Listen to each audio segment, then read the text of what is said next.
today's topic is job costing. Job costing क्या होता है? ये एक मेथड है जिसके थ्रू जो एक जॉब के ऊपर सारे एलिमेंट्स हैं कोस्ट के, उनको सबको एक्यूमुलेट किया जाता है, यानी कि ऐड किया जाता है। तो प्राइमरी जो पर्पस है जॉब कोस्टिंग का वो है सभी कोस्ट जो इनकर हुई हैं एक जॉब को परफॉर्म करने में, उन सभी को ऐड करना। ठीक है। एज पर CIMA लंदन के अकॉर्डिंग जॉब कोस्टिंग एक ऐसा फॉर्म है स्पेसिफिक ऑर्डर कोस्टिंग का जो कि अप्लाई होता है जहां पर वर्क जो है ना कस्टमर की स्पेशल रिक्वायरमेंट के ऊपर परफॉर्म किया जा रहा है। जॉब कोस्टिंग कहाँ अप्लाई होगा? जहाँ पर कस्टमर की स्पेशल रिक्वायरमेंट होगी और हर एक ऑर्डर कंपैरेटिवली शॉर्ट ड्यूरेशन का होगा। ठीक है। जो वर्क है वो यूजुअली एक फैक्ट्री के अंदर होता है या वर्कशॉप में होता है and it moves through processes और operations as a continuously identifiable unit. For example, अगर आप एक प्रिंटर के पास जाते हो एंड उसको कहते हो कि आपको इनविटेशन कार्ड जो है वो प्रिंट करवाना है for your marriage, your card will be prepared according to your specification. आपका कार्ड किसकी स्पेसिफिकेशन के अकॉर्डिंग प्रिपेयर होगा? आपकी स्पेसिफिकेशन के according, because you are a customer for the printer company. And अगर मिस्टर एक्स का एक कार्ड है जो उनके पास बना बनाया हुआ रखा है, it will not suit you क्योंकि आपकी स्पेसिफिकेशन अलग है। तो आपका जो प्रिंटिंग हो रही है आपके कार्ड की और मिस्टर एक्स के कार्ड की, ये दोनों डिफरेंट जॉब्स हैं जिसकी कॉस्ट भी दो सेपरेट कॉस्ट आएंगी और इनको हम इंडिविजुअली इनकी कॉस्टिंग करेंगे। जॉब कॉस्टिंग जो है तो वो एप्लीकेबल होता है कहाँ पर? जो प्रिंटर्स की जॉब में, फर्नीचर मेकर्स की जॉब में, engineers, builders, contractors, hardware and machine manufacturing industries में। अब फीचर्स क्या हैं जॉब कॉस्टिंग के? सबसे पहला, जो जॉब कोस्टिंग है वहाँ पर क्या होता है, जो प्रोडक्शन है वो तब स्टार्ट होता है जब कस्टमर का ऑर्डर हमने ले लिया है, उसके बाद जब स्टार्ट होगा तो वो ये एक फीचर है जॉब कोस्टिंग का। नेक्स्ट इज हर एक ऑर्डर जो होगा वो डिफरेंट होगा and suited to the requirement of customer. Next feature है इसका कि हर एक ऑर्डर की जो आइडेंटिटी होगी throughout the manufacturing process from start to finish वो डिफरेंट होगी, उसको हम आइडेंटिफाई करेंगे। नेक्स्ट इज जो प्रोडक्शन साइकिल है वो यूजुअली शॉर्ट होगी, लेकिन अगर ऑर्डर लार्ज है तो इट में गो बियॉन्ड 1 ईयर। जो कॉस्ट इन्फॉर्मेशन होगी वो कलेक्ट की जाएगी बाय द जॉब सेंटर। अब इसकी एप्लीकेबिलिटी हमने डिस्कस कर ही ली है कि ये कहाँ कहाँ अप्लाई होता है। मेनली ये अप्लाई होता है उन इंडस्ट्रीज़ में जो कस्टमर स्पेसिफिक प्रोडक्ट को प्रोड्यूस करते हैं। फॉर एग्जांपल इंजीनियरिंग इंडस्ट्री होगी, foundries, printing, furniture making, repairs shop, garage, machine tool manufacturing, इन सभी पर जो है ये अप्लाई होता है। हार्डवेयर, कंप्यूटर हार्डवेयर जो इंडस्ट्रीज़ हैं। अब type of job costing 2 types की होती है, फैक्ट्री जॉब कोस्टिंग और कॉन्ट्रैक्ट कोस्टिंग। अब UPSC में जो कॉन्ट्रैक्ट कोस्टिंग है यहाँ से कभी भी क्वेश्चन नहीं पूछे जाते हैं, तो हम सिर्फ फैक्ट्री जॉब कोस्टिंग को डिस्कस करेंगे। एक जो वेरिएंट है जॉब कोस्टिंग का वो बैच कोस्टिंग भी है। बैच कोस्टिंग में क्या होता है कि जॉब्स को एक्यूमुलेट किया जाता है स्पेसिफिक बैचेस में, स्पेसिफिक बैच बना दिए जाते हैं जॉब्स के, उनमें उनको एक्यूमुलेट किया जाएगा ऑफ सिमिलर टाइप की जो जॉब होंगी उनका एक बैच बना देंगे और उस बैच की कॉस्ट को एक्यूमुलेट करेंगे, तो वो हो जाएगा बैच कोस्टिंग। ये भी एक वेरिएंट है जॉब कोस्टिंग का।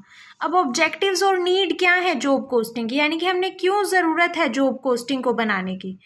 सबसे पहला, ये हमें हेल्प करता है फाइंड आउट करने में cost of production of each individual job. हर एक इंडिविजुअल जॉब की हम cost of production find out कर सकते हैं। हर एक जॉब से जो प्रॉफिट और लॉस हो रहा है उसको आइडेंटिफाई करते हैं।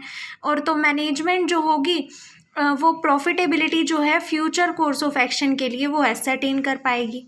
ये मैनेजमेंट की हेल्प करता है मोर एक्यूरेट एस्टिमेट करने में for the cost of similar job to be executed in future, यानी कि फ्यूचर में अगर हमें सिमिलर टाइप की जॉब परफॉर्म करनी है तो उसमें कितनी कॉस्ट आएगी, इससे इसका भी हम एक्यूमुलेशन एस्टिमेशन जो है इस बेसिस पर, जॉब कॉस्टिंग के बेसिस पर कर सकते हैं और प्राइस को डिसाइड कर सकते हैं।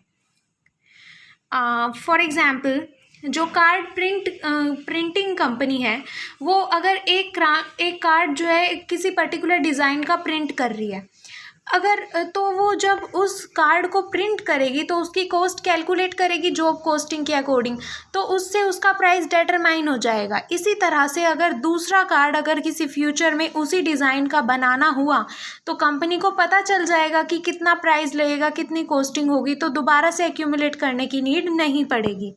Next is it enables the management to control operational efficiency. यहाँ से जो है मैनेजमेंट ऑपरेशनल एफिशिएंसी को भी कंट्रोल कर पाती है, क्योंकि यहाँ पर हम क्या करते हैं, एक्चुअल कॉस्ट को एस्टिमेटेड और स्टैंडर्ड कॉस्ट से कंपेयर करते हैं। नेक्स्ट इज ये हेल्प करता है मैनेजमेंट की in finding out the profitable and non profitable jobs. ये इनेबल करता है मैनेजमेंट को कि वो एक पर्सन को आइडेंटिफाई करे उन department who has been responsible for excessive spoilage और डिफेक्टिव वर्क। अब जॉब कॉस्टिंग की हेल्प से मैनेजमेंट को ये पता चल जाएगा कि कौन सा पर्सन जो है ना एक्सेसिव वेस्टेज कर रहा है वर्क की, रॉ मटेरियल की इन द मैन्युफैक्चरिंग फर्म, तो उसको वो आइडेंटिफाई कर पाएंगे with the help of job costing. Next is advantages and limitations of job costing. Advantages क्या है जॉब कॉस्टिंग के? सबसे पहला, detailed analysis of cost. Job costing की हेल्प से जो कॉस्ट ऑफ मटेरियल, लेबर और वेरियस ओवरहेड्स हैं उनको हम डिपार्टमेंट वाइज, उनके फंक्शन वाइज और nature of expense wise classify कर पाते हैं। तो इसकी हेल्प से हम डिटेल्ड एनालिसिस कर पाते हैं कॉस्ट का। Next is cost control. Job costing में हम एक्चुअल कॉस्ट को एस्टिमेटेड कॉस्ट से और स्टैंडर्ड कॉस्ट से कंपेयर करते हैं, तो इसकी हेल्प से हम कॉस्ट को कंट्रोल कर पाएंगे। Advantages of budgetary control. जो प्री डिटरमाइंड ओवरहेड रेट्स होते हैं जॉब कॉस्टिंग में, वो हेल्प करते हैं बजटरी कंट्रोल करने में। अब बजट क्या होता है? एस्टिमेटेड जो हम एस्टिमेट करते हैं अपने एक्सपेंडिचर को जो फ्यूचर में होने वाले हैं। इसी तरह से जब हम ओवरहेड रेट्स को पहले से ही डिटरमाइन कर लेते हैं on the basis of job costing, तो इससे हम बजटरी कंट्रोल इजीली कर पाएंगे। अब जो जॉब कॉस्टिंग है, next is comparison of profitability. Job costing management की हेल्प करता है एसर्टेन करने में और कंपेयर करने में प्रॉफिटेबिलिटी ऑफ वेरियस जॉब्स। जो हर एक जॉब डिफरेंट जॉब्स परफॉर्म की जा रही हैं एक ऑर्गेनाइजेशन में, उनकी प्रॉफिटेबिलिटी को कंपेयर करने में हेल्प करता है ये job costing. So as less profitable और लॉस इनकरिंग जॉब्स में be ignored. Helpful in production planning. अब हम जो है इसकी जॉब कॉस्टिंग की हेल्प से ये प्लान कर पाएंगे कि फ्यूचर में अगर similar type of job perform करनी है तो उसकी कॉस्ट को हम एस्टिमेट कर पाएंगे, तो इससे प्रोडक्शन प्लानिंग हो जाएगी। Next is useful in cost plus. Job costing very useful है in giving quotations for cost plus. Cost plus का मतलब है selling price. Cost plus profit को हम ऐड करके सेलिंग प्राइस को जॉब कॉस्टिंग की हेल्प से कैलकुलेट कर पाएंगे। Next is identification of spoilage and defectives. अब स्पॉइलेज और जो डिफेक्टिव वर्क है वो इजीली हम स्पेसिफिक जॉब्स और प्रोडक्ट्स की हेल्प से आइडेंटिफाई कर पाएंगे, और इस बेसिस पर जो रिस्पॉन्सिबिलिटी है डिफरेंट डिपार्टमेंट्स और इंडिविजुअल्स को वो हम असाइन कर पाएंगे। Next is limitations of job costing. First is more expensive and more critical work. Job costing एक कंपैरेटिवली मोर एक्सपेंसिव और मोर क्लैरिकल वर्क है, क्योंकि इसमें जो है ना हम डेली बेसिस पर मटेरियल, वेजेस और ओवरहेड्स के एक्सपेंसेस को कैलकुलेट करते हैं। Next is historical in nature. Job costing historical है क्योंकि इसमें हम जो जॉब है वो एस्टिमेट करते हैं उस प्रोडक्ट की जब वो जॉब कंप्लीट हो जाती है। Difficulty in comparison of cost. अगर प्राइजेस में मेजर चेंजेस हो गए हैं तो ये बहुत डिफ़िकल्ट हो जाएगा और मीनिंगलेस हो जाएगा कॉस्ट को कंपेयर करना of one period with that of another period. Collection of costs under job costing. Job costing में हम किस किस कोस्ट को कलेक्ट करते हैं? मटेरियल की कोस्ट, लेबर की कोस्ट, डायरेक्ट एक्सपेंसेस और ओवरहेड्स की cost. Overheads for example factory overhead, office and administrative overhead, selling and distribution overhead etcetera. Procedure of job costing, इससे पहले हम डिस्कस करेंगे कि हम कैसे कंट्रोल कर सकते हैं कोस्ट को अंडर जॉब कोस्टिंग। जो डायरेक्ट मटेरियल और डायरेक्ट लेबर है, इनकी कोस्ट को हम कंट्रोल कर सकते हैं by comparing the actual cost with the estimated cost. Direct जो एक्सपेंसेस हैं और ओवरहेड्स हैं, ओवरहेड्स को हम कैसे कंट्रोल कर पाएंगे? पहले हमें एक बजट प्रिपेयर करना पड़ेगा और फिर हम एक्चुअल जो कोस्ट, एक्चुअल ओवरहेड्स इनकर हुए हैं उसको हम बजटेड ओवरहेड से कंपेयर करके ओवरहेड्स को कंट्रोल कर पाएंगे। प्रोसीजर ऑफ जॉब कोस्टिंग, सबसे पहला एस्टिमेटिंग। सबसे पहले हर एक जॉब की जो कोस्ट है उसको हम एस्टिमेट करेंगे सेपरेटली। उसके बाद इसके लिए हमें क्या चाहिए? एक पास्ट एक्सपीरियंस चाहिए। Next is planning. कस्टमर से ऑर्डर लेने के बाद जो प्लानिंग डिपार्टमेंट है वो प्लान करता है कि एक suitable design for the job. उसके बाद वो रिक्वायरमेंट जो है उसको डिसाइड करता है कि क्या क्या चाहिए उसके लिए, हमें कौन सा मटेरियल चाहिए, लेबर चाहिए, कितने चाहिए, and set out the direction for the operations. तो प्लान करने के बाद प्रोडक्शन को ऑर्डर कर देता है जो मैनेजर होता है। Next is job cost sheet. अब जब प्रोडक्शन हमने ऑर्डर कर दिया है तो हमें कोस्ट पता चल जाएगी हर एक जॉब की। तो जो कोस्ट शीट है, जॉब कोस्ट शीट, उसको हम प्रिपेयर कर लेंगे जिसमें हम हर एक जॉब की कोस्ट को डिटेलिंग देंगे उसकी। Next is accounting. अब जॉब कोस्ट शीट प्रिपेयर करने के बाद जो हर एक कोस्ट, सारी जो जॉब हैं उनकी कोस्ट को हम डेबिट कर देंगे work in progress control account में। Next is completion of job. जब जॉब कंप्लीट हो जाएगी तो कंप्लीशन रिपोर्ट को सबमिट किया जाएगा by the production shop to the planning department. Production shop planning department को और क्या देगी? कंप्लीशन रिपोर्ट देगी और एक कॉपी देगी किसको?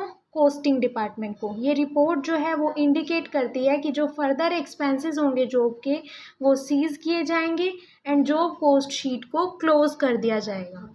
जॉब कोस्ट शीट को कैसे बनाते हैं? सबसे पहला जॉब नंबर लिखेंगे हम। डेबिट साइड और क्रेडिट साइड पर क्या क्या लिखेंगे? डेबिट साइड पर job number, production order number, particulars of job, quantity. Credit side पे customer reference number, date commence, date finished and material code. उसके बाद इसको कैसे प्रिपेयर करेंगे? मटेरियल, लेबर और ओवरहेड को इंक्लूड करते हैं। मटेरियल में date, department, material reference number and amount, then उसका टोटल कर देंगे। इसी तरह से लेबर में date, department, ticket number, amount, then उसका टोटल, फिर डेट, डिपार्टमेंट, रेट, अमाउंट, उसका टोटल।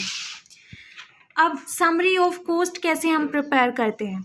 एस्टिमेटेड, एक्चुअल और वेरिएंस, यानी कि डिफरेंस। वेरिएंस का मतलब difference between estimated and actual, इसको हम यहाँ पर लिखेंगे।